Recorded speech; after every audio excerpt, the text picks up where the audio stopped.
Welcome back. You're watching Tonight, and just remind you that the Cabinet Secretary for the National Treasury is still here with us in studio. We'll be getting back to him in a short while. But first, to begin with a story that Kenya's candidate for the African Union Commission Chair, Raila Odinga, says the continent of Africa continues to bear the brunt of climate change, while it is the least emitter of greenhouse gases.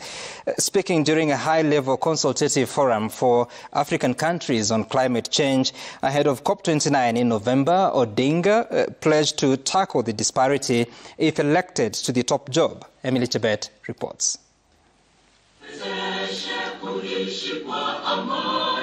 The discourse on climate financing and compensation of developing countries by developed nations, who are the biggest emitters of greenhouse gases, has dominated climate conversations over the years. And as countries prepare for the 29th Conference of the Parties, COP29 in Azerbaijan in November, Kenya's Africa Union Commission Chair candidate Raila Odinga says there is need for Africa to speak in one voice. So it's time that Africa took its destiny in its own hands and worked as one unit.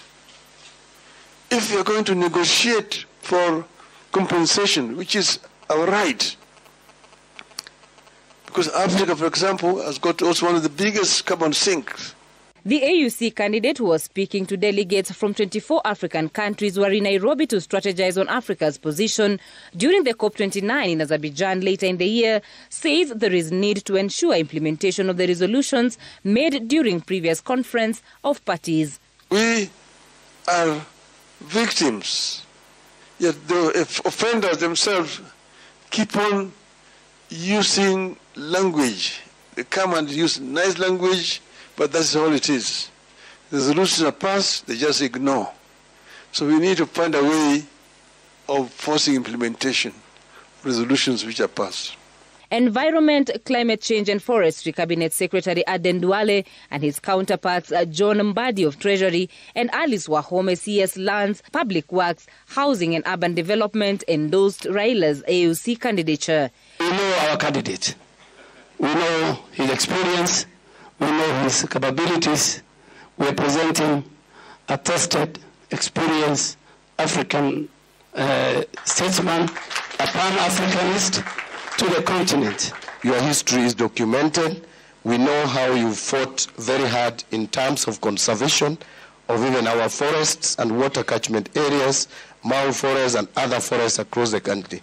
And so we would not go wrong by having you at the African Union. You will be an advocate and a champion for protection of our environment. May God bless you all. Developing countries, Kenya included, requires $5.4 trillion to fight the impacts of climate change.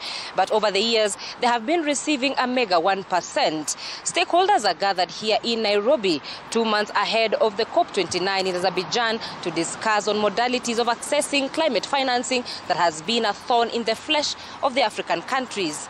Emily Chebet, Citizen TV in Nairobi. Now, two families